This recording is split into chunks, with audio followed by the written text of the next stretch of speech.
Hi dear student. चलिए आज हम जो है से ज्योग्राफी का क्लास 4 आप लोगों के बीच लाए हैं। कैसा आप लोग का तैयारी चल रहा है ये आप जरूर कमेंट बॉक्स में बताएं, और कोई भी हो प्रॉब्लम भी हो ये जरूर आप हमें बताएं। तो जो है से अभी तक जो है से हमने जो भी ऑब्जेक्टिव ज्योग्राफी का पढ़ा, हिस्ट्री का, है ना, ये सारे क्वेश्चन आप लोगों के लिए इंपॉर्टेंट हैं। इस क्वेश्चन पे विशेष ध्यान दीजिएगा।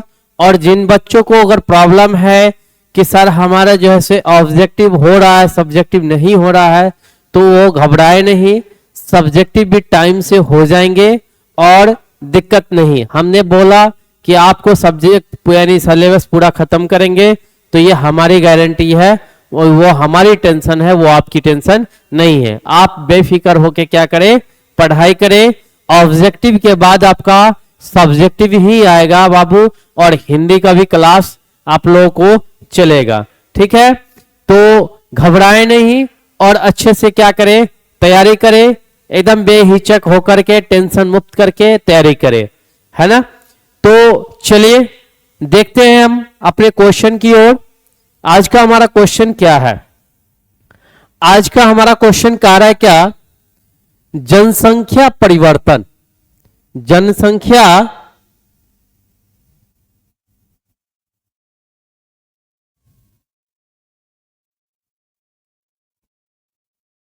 कह रहा है क्या कि जनसंख्या, क्या चीज, जनसंख्या परिवर्तन का घटक कौन है। अच्छा एक बात बताइए, जनसंख्या का परिवर्तन का घटन, परिवर्तन मतलब क्या, बढ़ना घटना ये सब कंडीशन है। तो जनसंख्या परिवर्तन का घटक कब होता है? जब किसी देश या किसी घर या किसी गांव में जनसंख्या की वृद्धि हो रही है तो वहां परिवर्तन हो रहा है, या जनसंख्या की कमी हो रही है तो वहां परिवर्तन हो रहा है। कि पहले जनसंख्या जो था बाबू, उस एक गांव था और एक गांव के अंदर जनसंख्या कितने थे, 1000 थे। कितने थे, 1000। अब वो बढ़ करके कितना हो गया बाबू, वो बढ़ा तो अब वहां पे जनसंख्या 1050 हो गया। इसका मतलब बढ़ोतरी कितनी की हुई, 50 की बढ़ोतरी हुई। और वही अगर कभी कंडीशन अगर घट जाता है यानी माइनस हो जाता है बाबू, तो उस जगह पर अगर 100 माइनस हो गया तो घट करके कितना आ जाएगा, 900। इसका मतलब यहाँ पे कमी हुई, किसी गांव की जनसंख्या बढ़ रही है और घट रही है। तो इसका मेन उचित है कि उस जनसंख्या का परिवर्तक घटक क्या होता है। तो आपका ऑप्शन दिया इसमें 4, एक जन्म है, मृत्यु है, प्रवास है, और इनमें से सभी है। तो आपको क्या लग रहा है? देखिए प्रवास भी एक आपका जनसंख्या परिवर्तन का घटक है, जनसंख्या परिवर्तन का घटक है। प्रवास क्या होता है, या पलायन, है ना, कि लोग जैसे एक स्थान से दूसरे स्थान जाकर के रहने लगते हैं और वहीं क्या हो जाते हैं, बस जाते हैं। इस जैसे कि एक गांव है, उस गांव से लोग शहर में जाकर के कमा करके, मान के चलिए जमीन लेकर के उधर ही क्या हो गए, बस गए। तो उस गांव में वो नहीं आए तो इसका मतलब उस गांव की जनसंख्या क्या हो गई, कमी हो गई। तो प्रवास इसमें से ये भी होता है। जरूरी नहीं कि जीवन और मरण ही जनसंख्या का जो है प्रमुख घटक है, ये जरूरी नहीं है बाबू। प्रवास पलायन भी आपका जनसंख्या का परिवर्तन का घटक है ना। तो प्रवास, तो इसमें ऑप्शन आपका जन्म, मृत्यु, प्रवास, ये तीनों होगा जनसंख्या प्रमुख परिवर्तन का घटक। तो इनमें ऑप्शन कौन जाएगा बाबू, डी जाएगा। आंसर नंबर कौन सा जाएगा, डी जाएगा। क्लियर है? किन्हीं को अगर समझने में कोई तकलीफ हो रही है, किन्हीं को अगर समझने में किसी प्रकार की अगर तकलीफ हो रही है बाबू, किसी प्रकार की अगर तकलीफ हो रही है आप लोगों को, तो आप लोग जो है जरूर कमेंट बॉक्स में बताने के काम करेंगे, है ना। चलिए नेक्स्ट क्वेश्चन, आज का नेक्स्ट क्वेश्चन हमारा कहा जा रहा है क्या बाबू, वो कह रहा है क्या, विश्व की जनसंख्या का औसत लिंग अनुपात प्रति 100 स्त्री, स्त्री होगा यहां, स्त्रियों पर कितने पुरुष होंगे। कह रहा है कि विश्व की जनसंख्या, विश्व की मतलब कि पूरे देश, जितने भी विश्व में जितने भी देश हैं उन सभी की बात कर रही है।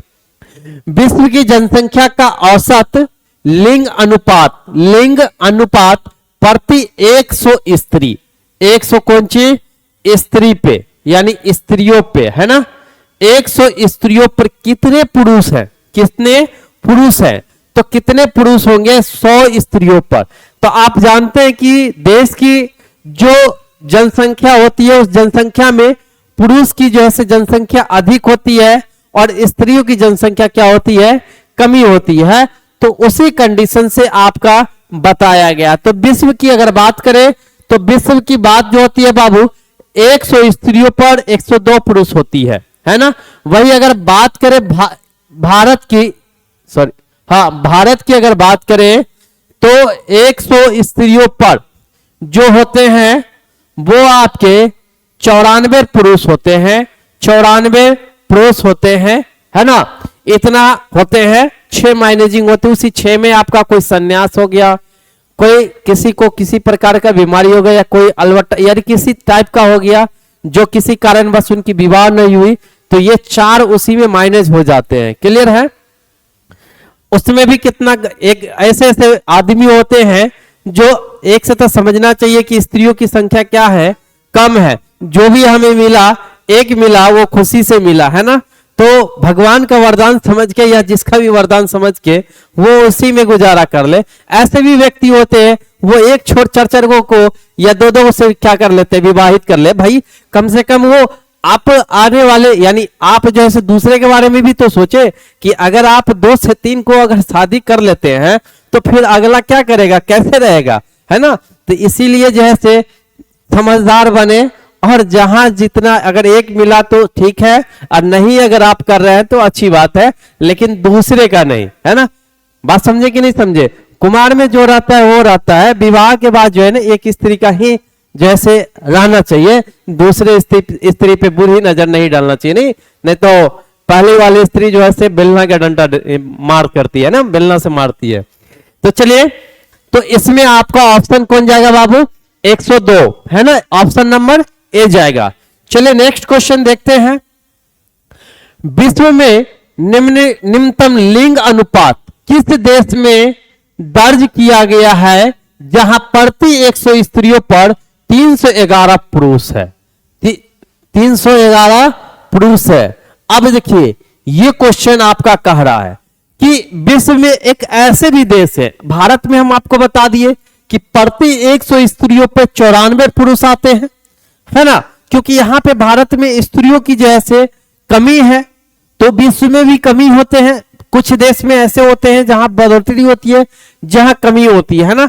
तो सारे जो है मैनेज इसी कंडीशन से होता रहता है। तो विश्व की बात करते हैं, लेकिन अगर देश की बात करें, पर्सनली अगर देश की बात करें तो वहां पे तो जो है या तो स्त्री की अगर संख्या ज्यादा हो तो पुरुष की संख्या कम होगा, तो मैनेज उसमें करना पड़ेगा, या अगर पुरुष की जनसंख्या ज्यादा हो तो स्त्रियों की संख्या कम है तो उसमें मैनेज करना पड़ता है। नहीं, तो इसमें आपका पूछा जा रहा है कि विश्व में निम्नतम लिंग अनुपात किस देश में दर्ज किया गया है जहां प्रति 100 स्त्री पे कितने, 100 स्त्री पे कितने दिए गए हैं बाबू, 311 पुरुष हैं, 311 पुरुष है ना।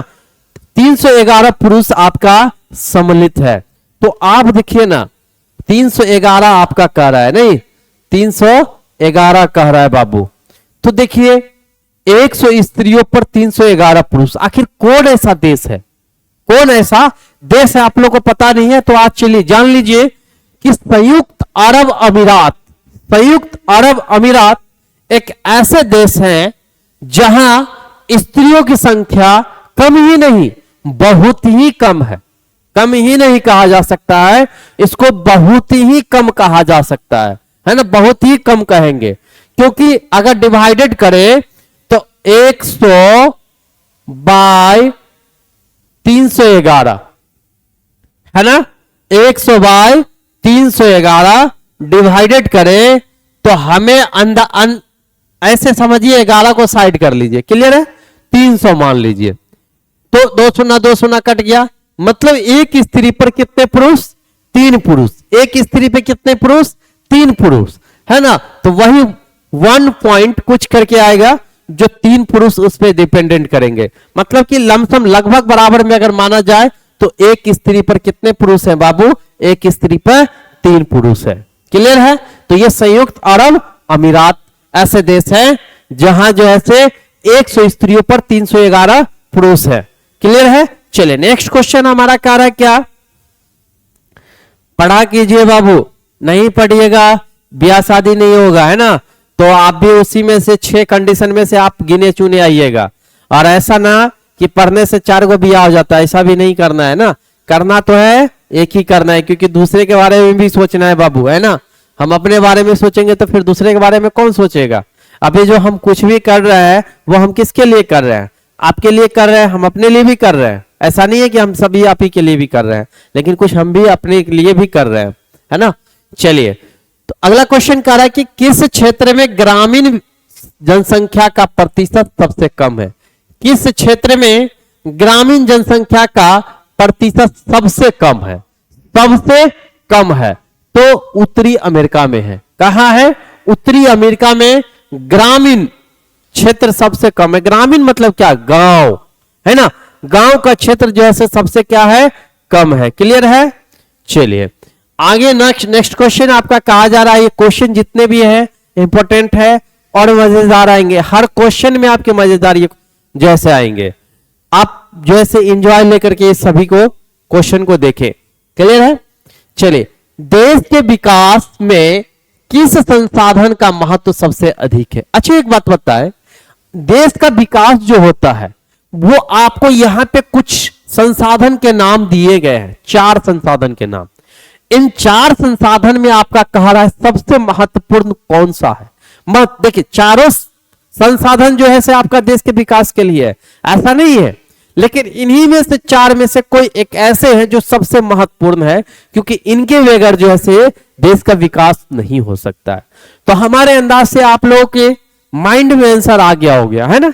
तो 30 सेकेंड का टाइम दे रहे हैं, आप लोग जरूर कमेंट बॉक्स में बताएं कि कितना आएगा।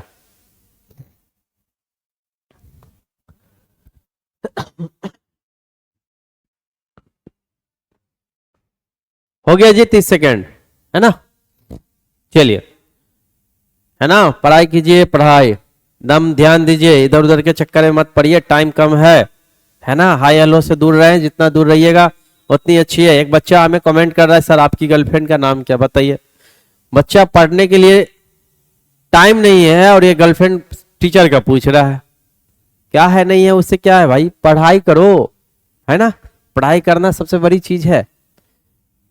चलिए देखते हैं, कहते हैं देश के विकास में किस संसाधन का, देखिए ना, भूमि आपका संसाधन है, लेकिन यह महत्वपूर्ण नहीं है। मानव पे बाद में चर्चा करेंगे। सभी प्राकृतिक संसाधन, जो प्रकृति से हमें जो भी संसाधन प्राप्त होती है, वो सभी संसाधन के बारे में कर रहे हैं। ये भी महत्वपूर्ण है, लेकिन सबसे महत्वपूर्ण नहीं है। ये भी हमारे संसाधन भी आते हैं। परिवहन संसाधन है, लेकिन मानव की अगर बात करें बाबू, तो मानव एक ऐसे संसाधन है जो आपके देश के विकास के लिए सबसे महत्वपूर्ण है। क्यों? क्योंकि जो भी संसाधन हमें प्राप्त होती है, इन सभी का उपयोग में लाने का कार्य कौन करते हैं? मानव करते हैं। मानव परिवहन का कार्य करते हैं। प्रकृति में भूमि मिलती है हमें सिर्फ, तो भूमि पर उपजाऊ करते हैं, खेतीबाड़ी करते हैं, वहां से अनाज उगाते हैं, तो वो संसाधन का उपयोग करते हैं, है ना। सभी प्राकृतिक संसाधन को हम अपने उपयोग में लाते हैं। तो मानव आपका सबसे महत्वपूर्ण संसाधन है, महत्वपूर्ण संसाधन है। तो ऑप्शन नंबर बी इसका आंसर जाएगा। क्लियर है? चलिए नेक्स्ट, आयुलिंग पिरामिड का संबंध किससे है? आयुलिंग पिरामिड, आयुलिंग पिरामिड का जो है संबंध पूछ रहा है। कह रहा है जनसंख्या घनत्व से, पुरुष एवं महिला जनसंख्या से, जनसंख्या साक्षरता से, इनमें से कोई नहीं। आयुलिंग पिरामिड यानी आयुलिंग पिरामिड किससे है? लिंग पिरामिड का है, तो पुरुष और महिला के जनसंख्या से आयुलिंग पिरामिड का है। क्लियर है? तो ऑप्शन नंबर बी ये क्वेश्चन आएगा बाबू, थोड़ा ध्यान से देख ले। क्लियर है? चलिए नेक्स्ट क्वेश्चन, जिनमें से कोई मानव विकास का उपागम है, जिनमें से कौन मानव विकास का उपागम है? आय यानी उपागम, क्षमता उपागम, कल्याण उपागम, और इनमें से सभी। तो कौन सा है बाबू? इन तो आय उपागम है। कौन सा है? आय उपागम है। क्लियर है? चलिए आगे। निम्नलिखित में कौन मानव विकास का आधार स्तंभ नहीं है? मानव विकास का आधार का जैसे मान के चलिए स्तंभ नहीं है। कह रहा है समानता, सततता, उत्पादकता, जनसंख्या। अच्छा एक बात बताइए, निम्नलिखित में कौन मानव विकास का आधार स्तंभ नहीं है? आधार स्तंभ नहीं है, स्तंभ नहीं है, लिमिट नहीं है, तो ये जनसंख्या हो जाएगा। क्या हो जाएगा? जनसंख्या। जनसंख्या जो है वो विकास का आधार स्तंभ नहीं है। आधार स्तंभ मतलब लिमिट नहीं है। जनसंख्या कभी बढ़ता भी है और घटता भी है। समानता, सतता, उत्पादकता, जितना चाहेंगे उतना ही होगा, लेकिन जनसंख्या पर डिपेंडेंट नहीं कर सकते बाबू। कभी बढ़ भी सकती है आपकी जनसंख्या, कभी कम भी सकती है आपकी जनसंख्या, है ना। तो किसी भी कंडीशन से हो सकती है, इसलिए यहां पे आपसे पूछा जा रहा है, तो आपका ऑप्शन नंबर कौन जाएगा? डी जाएगा। क्लियर है? चलिए नेक्स्ट क्वेश्चन देखते हैं हम। नेक्स्ट क्वेश्चन हमारा कह रहा है कि 2005 की रिपोर्ट के अनुसार विश्व में कितने देशों में मानव विकास का स्तंभ ऊंचा HDI ग्रेटर देन 0.8 है? अब कहिएगा HDI क्या है सर? HDI का बता रहे ह्यूमन डेवलपमेंट इंडेक्स, मानव विकास सूचकांक, है ना। इसको हिंदी में हम क्या बोल सकते हैं? मानव विकास सूचकांक भी बोल सकते हैं। इंग्लिश में इसका फुल फॉर्म भी पूछ सकता है, ह्यूमन डेवलपमेंट इंडेक्स ये है। तो इसमें कह रहा है आपका कि कितने है, रिपोर्ट के अनुसार कितने देशों में मानव विकास का स्तंभ ऊंचा है?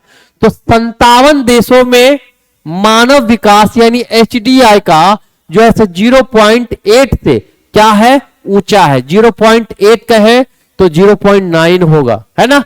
Greater than, HDI greater than, ये ग्रेटर देन है, ठीक है। 0. कितना? 8।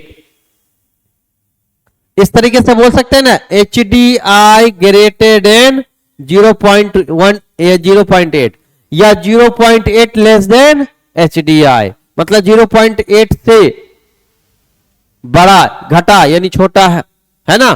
तो इस तरीके से बड़ा छोटा पढ़िए HDI।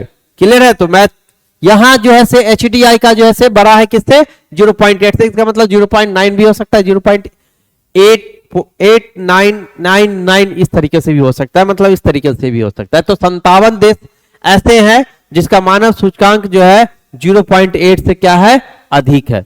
चलिए आगे क्वेश्चन।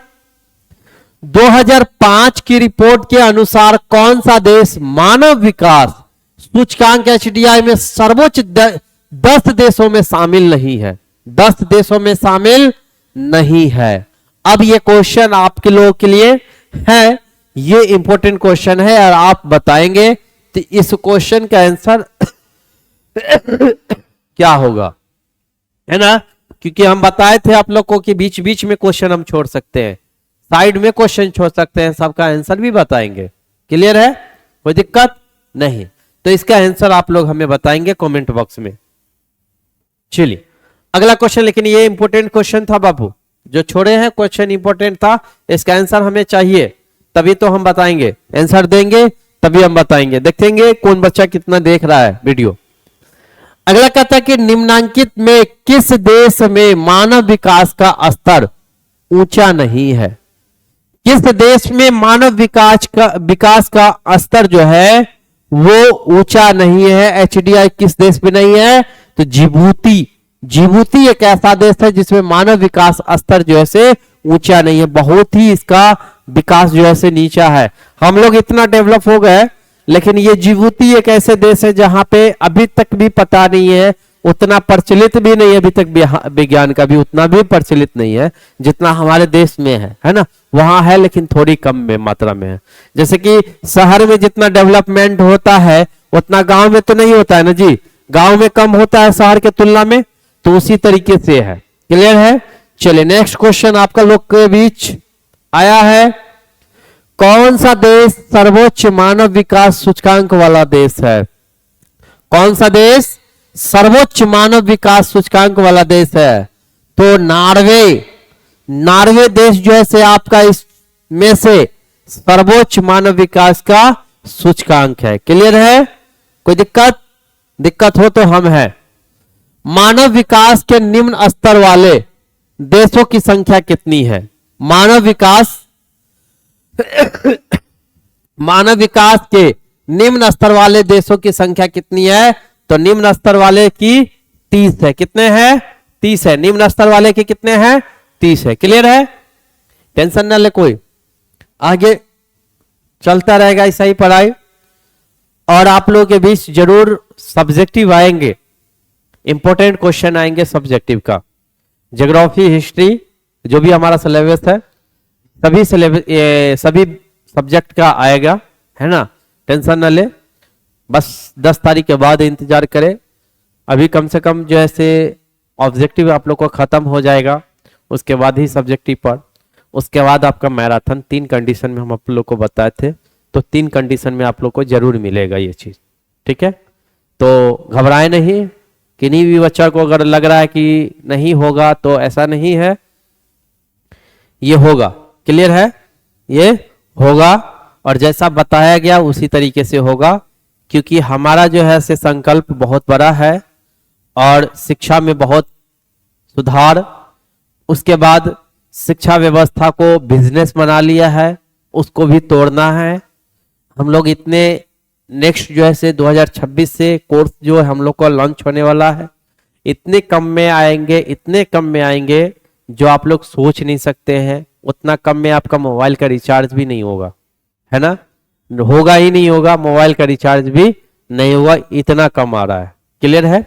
तो एक समझ लीजिए, साधारण से मोबाइल के रिचार्ज से भी कम कोर्स आप लोगों के बीच आ रहा है साल भर के लिए। 12th हो या 11th हो, सभी का आ रहा है। तो बेहिचक आप लोग जो अगर तैयारी कर रहे हैं 12th का, जो आगे आप लोग की जो भाई बहन होंगे, तो वो लोग जो अगर 12th 11th में जाएंगे, तो उन लोग को जरूर ये, क्योंकि आप पढ़े हैं तो आपसे बेहतर कोई नहीं बता सकता है हमारे बारे में। ठीक है? कि आप लोगों को किस तरीके से लगा है। तो इतनी बाबू फीस कम आएगी ना, गुरु दक्षिणा एक समझिए कि, क्योंकि बिना गुरु दक्षिणा और बिना पंडित की दक्षिणा का जो है से कुछ भी शुभारंभ अच्छा नहीं होता है ना? भोजन भी अगर हम पंडित को करवाते हैं तो भोजन दक्षिणा देते हैं, तब ये वो शुभ होता है। बिना भोजन दक्षिणा दिए हुए कोई शुभ नहीं। तो इसी तरीके से ज्ञान जो देंगे, वो फ्री का ज्ञान कोई नहीं लेता है, और फ्री का ज्ञान सही सटीक भी नहीं होता है। इसलिए दक्षिणा के तौर पर हम आप लोगों से बहुत ही कम मात्रा में ले रहे हैं, और अभी हम आप लोग को नहीं बताएंगे। क्यों? क्योंकि जब आएगा अनाउंसमेंट, आप लोग को इस मंथ से या नेक्स्ट मंथ से आप लोग को अनाउंसमेंट हो जाएगा, और आने वाला है ये भी पता चल जाएगा। क्लियर है? तो इसके लिए आप लोग घबराए नहीं, और जो भी हम लोगों से त्रुटि हुई है इसमें, तो लास्ट में ऐसा कंडीशन या नेक्स्ट जो हम 2026 में हम लोग जो कोर्स चालू करने जा रहे हैं लॉन्च, हम लोग का एक बड़ा टीम सा तैयार होने जा रहा है, और बड़ा सा टीम, तो वहां जो है से गड़बड़ी कमी नहीं हो पाएगी। क्लियर है? क्योंकि वहां पूरा एकदम टारगेट लेकर के, पूरा डिट्टो पावर लेकर के एकदम बढ़ाना है, और रिजल्ट बहुत ही अच्छा देना है, ताकि सभी संस्थानों को ये बोलना पड़ जाए, कहना पड़ जाए कि हाँ, इस संस्थान के अकॉर्डिंग पढ़ाई होती है, और बहुत ही कम मात्रा में तो अच्छे ढंग से पढ़ाए तो पढ़े। ठीक है? चलिए हम लोग नेक्स्ट क्वेश्चन पे आते हैं। 14 नंबर क्वेश्चन कहता है कि किस वर्ष से यूएनडीपी मानव विकास सूचकांक प्रकाशित कर रहा है? यूएनडीपी किस वर्ष से यूएनडीपी मानव विकास सूचकांक प्रकाशित कर रहा है? तो 1990 में। 1990 में यूएनडीपी जो है मानव विकास क्या कर रहे हैं? प्रकाशित कर रहे हैं। ठीक है? नेक्स्ट क्वेश्चन आपका कहा जा रहा है, मानव विकास की अवधारणा निम्नलिखित में से किस विद्वान की देन है? किस विज्ञान की देन है बाबू? तो डॉक्टर महबूब उल हक। और ये बता दे, डॉक्टर महबूब उल हक जो कहां के थे? पाकिस्तान के थे। ये क्वेश्चन आप लोगों से पूछेंगे कि ये कहां के थे, तो पाकिस्तान के थे। तो मानव विकास की अवधारणा जो है सो किस विज्ञान की देन है? तो डॉक्टर महबूब उल हक की देन है, मानव विकास सूचकांक की। क्लियर है? चलिए नेक्स्ट क्वेश्चन हमारा कह रहा है क्या, 100% शहरी जनसंख्या वाले देश का नाम क्या है? 100% वहां शहरी शहर है, गांव एक भी नहीं है। 100% जो है ना, एक ऐसे देश है जहां 100% शहर है। क्या है? शहर है बाबू। और इस शहर का सपना सभी लोग देखते हैं। जिस भी देश का लोग हो वो सभी देश जो है से इसी देश का सपना क्या कर रहे हैं, देख रहे हैं कि हम भी यहां जाएं, घूमें। क्योंकि कहा जाता है इस देश को पृथ्वी पर खुला जो है से आपका क्या है, स्वर्ग है। क्या है? स्वर्ग है। कभी भी आप लोग को टाइम मिले या आप लोग कभी भी अगर बड़े कगार पे उस तरीके से पहुंचे आप लोग अपने लक्ष्य के, तो इस देश के अंदर जरूर आप लोग जा करके देखें। इस देश में बहुत ही है। तो ये देश आपका सिंगापुर है। कौन सा है? सिंगापुर जो है आपका 100% देश जो है आपका क्या है, शहर है। यहाँ गांव का नामो निशान नहीं है, गांव का नामो निशान नहीं है। पूरा ही पूरा क्या है, सिंगापुर पूरा ही पूरा शहर है और जीता जागता स्वर्ग है। इस देश में स्वर्ग है ना, स्वर्ग जहां मिलता है वहां एकदम सारे चीज जैसे आपको हर चीज का यहाँ पे फीलिंग आएंगे, एकदम साफ सुथरा हर चीज रहे मिलेगा। क्लियर है? चलिए नेक्स्ट क्वेश्चन। उसी कंडीशन से हमारा भारत भी बनने जा रहा है। धीरे धीरे टाइम लगेगा, बहुत ही टाइम लगेगा। अभी भारत तो अभी थोड़ा पीछे है। विश्व जनसंख्या दिवस कब मनाया जाता है? तो विश्व जनसंख्या दिवस 11 जुलाई को मनाया जाता है। कब मनाया जाता है? 11 जुलाई को विश्व जनसंख्या दिवस मनाया जाता है। नेक्स्ट क्वेश्चन, आयु पिरामिड के लिए सामान्यतः प्रयोग किया जाता है कितने से कितने वर्षों के लिए? आयु पिरामिड जो है के लिए सामान्यतः प्रयोग किया जाता है कितने वर्ष के लिए? तो 5 से 10 वर्ष आयु वर्ग के लोगों के लिए जो है से आयु पिरामिड की जैसे व्यवस्था की जाती है। तो ऑप्शन नंबर कौन सा आ जाएगा? ए आ जाएगा। सभी क्वेश्चन ध्यान से देखेंगे, क्वेश्चन यहीं से आपका आएगा। अधिकांश देशों में ग्रामीण नगरीय विभाजन किस आधार पर होता है? किस आधार पर होता है?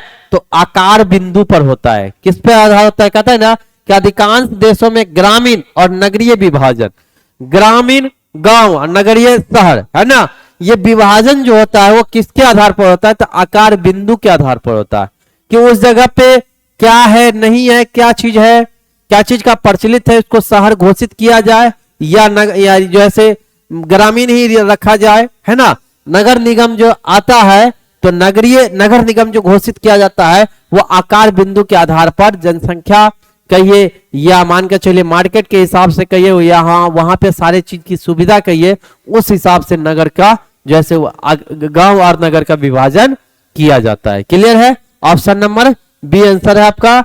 अगला क्वेश्चन कहा जा रहा है, पूर्वी एशिया में प्रौढ़ शिक्षा दर है, प्रौढ़ शिक्षा दर जो है पूर्वी एशिया में 83.4% है। कितना है? 83.4% है। क्लियर है? नेक्स्ट क्वेश्चन कहा जा रहा है, निम्नलिखित में किस भाषा परिवार की जनसंख्या सबसे कम है? किस भाषा परिवार की जनसंख्या सबसे कम है? तो ऑस्ट्रिक की भाषा जो है जनसंख्या बहुत ही क्या है, भाषा परिवार की जनसंख्या सबसे ही कम है। यहाँ पे अनेक भाषाएं, जैसे कि भारत में होता है ना, हर क्षेत्र में जाइए अलग अलग भाषा को सामना करना पड़ेगा आपका, है ना। हर क्षेत्र में जहां जाइए, बिहार में ही आप आ जाइए तो बिहार में आपको कितनी बोली जाने वाली भाषाएं बोली है ना, जहां पे आपको मिलेंगे। उसके बाद आप किसी और स्टेट में चले जाइए तो उसी तरीके से आपका है, निम्नलिखित में किस भाषा परिवार की जनसंख्या सबसे कम है? भाषा परिवार की संख्या सबसे कम है तो ऑस्ट्रिया की है। क्लियर है? अगला क्वेश्चन आप लोगों का कह रहा है क्या, निम्नलिखित में से किस देश में न्यूनतम जन्म दर पाई जाती है? न्यूनतम जन्म दर पाई जाती है तो संयुक्त राज्य अमेरिका में न्यूनतम जन्म दर क्या की जाती है? पाई जाती है। अगला क्वेश्चन, विश्व में सबसे अधिक प्रजनन दर वाला देश कौन सा है? तो नाइजर है। कौन सा है? नाइजर है ना। नाइजर जो है से अधिक प्रजनन दर वाला क्या है? देश है। भारत में निम्नलिखित प्रवास धाराओं में प्रमुख है। अच्छा एक बात बताइए, प्रवास लोग क्यों करते हैं, पलायन क्यों करते हैं? पलायन लोग प्रवास क्यों करते हैं? सुख सुविधा के आधार पे, है ना।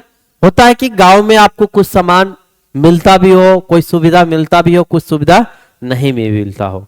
जब पहले शहर में जो है बिजली का प्रचलित था, गांव में नहीं था, तो लोग बिजली और जैसे बिजली हर चीज के जैसे सुख सुविधा के लिए शहर जाते थे और वहां उनको सारा सुख सुविधा क्या होती थी, मिल जाया करता था। क्लियर है।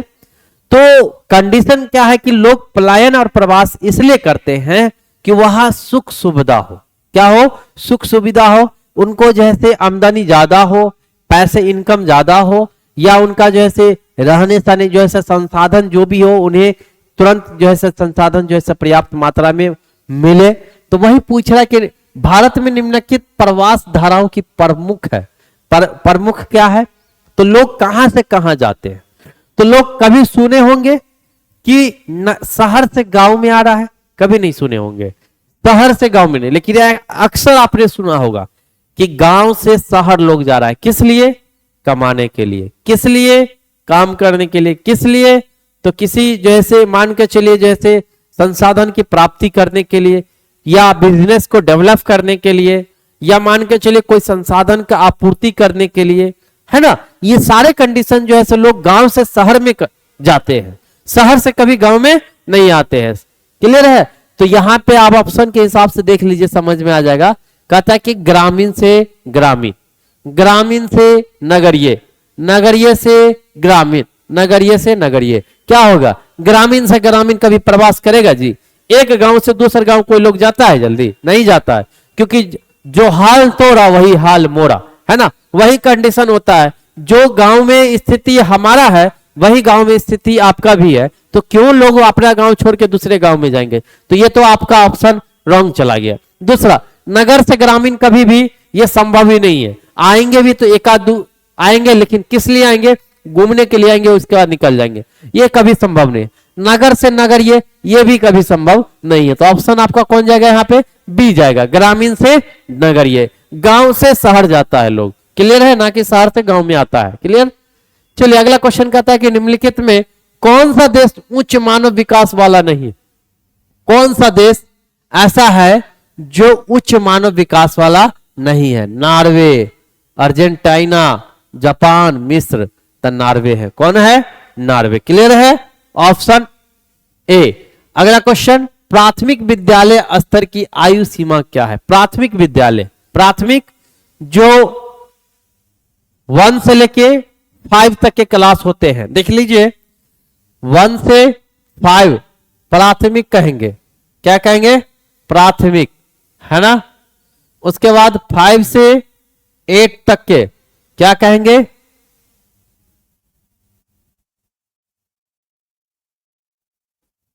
मिडिल कहिए या मध्यम कहिए, ठीक है।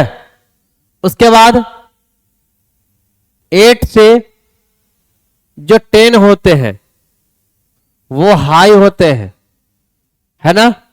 और 10 से जो प्लस होते हैं, जैसे 12th हो गया, ग्रेजुएशन हो गया, वो जो है से आपका प्लस हाई होते हैं, प्लस हाई होते हैं, इस तरीके के होते हैं। तो यहां पे आपका कह रहा है कि प्राथमिक विद्यालय स्तर की आयु सीमा किस वर्ष में होती है? तो किस वर्ष में बच्चा 5वें यानी 0 से 5वें क्लास तक में पढ़ते हैं? 6 से 11। क्लियर है। 6 से 11, 6 5, 6 साल में पहला क्लास में नाम लिखाता है बच्चा का। समझ गए। चलिए नेक्स्ट क्वेश्चन आप लोग का कहा जा रहा है, डॉक्टर महबूल उल हक मूल निवासी थे। कहां के थे जी? बताया गया था आप लोग को, अभी भी क्वेश्चन में बताया है। तो आप लोग ऑप्शन बताएं कौन सा है, कमेंट बॉक्स में जरूर बताएं कि ऑप्शन कौन सा है। ये क्वेश्चन आप लोगों के लिए, क्योंकि हमने बता चुका है, ठीक है। चलिए एक ही क्वेश्चन को बार बार बताने का अति नहीं है ना। निम्नलिखित में से कौन विकास का सर्वोत्तम संकेत है? विकास का सर्वोत्तम संकेत कौन सा होता है? आकार में वृद्धि, गुण में साधारण परिवर्तन, आकार में स्थिरता, गुण में धनात्मक परिवर्तन। अच्छा एक बात बताइए कि आपका विकास का सर्वोत्तम संकेत क्या होता है? आकार में वृद्धि नहीं, कभी नहीं। गुण में साधारण परिवर्तन, गुण में साधारण परिवर्तन, आकार में स्थिरता, स्थिरता नहीं, गुण में धनात्मक परिवर्तन होगा तभी आपकी क्या होगी, जैसे विकास का सर्वोत्तम होगा। क्लियर है। अगला कोलखोज उदाहरण है। कोलखोज किसका उदाहरण है, तो कोलखोज सामूहिक कृषि का है। सामूहिक कृषि जो सभी लोग मिल करके खेती करते हैं, जो सामूहिक रूप से, वही कोलखोज है। तो कोलखोज किसका उदाहरण है बाबू, सामूहिक कृषि का। नेक्स्ट क्वेश्चन और लास्ट क्वेश्चन, अंगूर की खेती संबंधित है किससे, मानसून क्षेत्र से, ध्रुवीय क्षेत्र से, भूमध्य सागर क्षेत्र से, उष्णकटिबंधीय क्षेत्र से। तो ये क्वेश्चन आप लोगों के लिए, ये क्वेश्चन आप लोगों के लिए, दो क्वेश्चन हमने इस वीडियो में आप लोगों को दो क्वेश्चन दिया है, और ये दो क्वेश्चन जो है आप लोगों को ये हमने दिया है सॉल्व करने के लिए, है ना। तो खुद से क्या करेंगे बाबू, सॉल्व करेंगे। क्लियर है, खुद से सॉल्व करेंगे। चलिए, तो आज भर के लिए इतना ही है।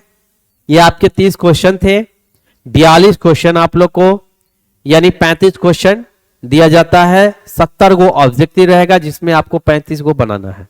क्लियर है, 35 क्या करना है, बनाना है। और उसमें से आपको जो है से बाबू क्या करेंगे कि इतना क्वेश्चन आपको दे दिया जाएंगे, उसमें से 70 में से ऐसे ऐसे क्वेश्चन आप लोगों के बीच नहीं होगा जिनमें से हमें तो 45 ही बनाना तो है ही, क्या 45 तो बनाना ही है।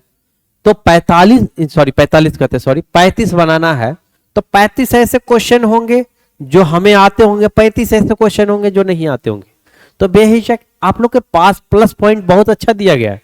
हम लोग के बीच ऐसा कभी नहीं था बाबू, हम लोगों के बीच जो था वो 1 नंबर का जो क्वेश्चन आता था, 10th हो या 12th हो, 1 नंबर का जो क्वेश्चन आता था तो उसमें कंडीशन क्या आता था, 10 क्वेश्चन दिया था और 1 अंक का स्तरीय, ऑप्शन वाला नहीं देता था, डायरेक्ट पूछा जाता था अंगूर की खेती संबंधित है, किससे संबंधित है, ऐसे करके क्वेश्चन पूछ छोड़ दिया, है ना। तो इसका आंसर हम लोगों को देना पड़ रहा।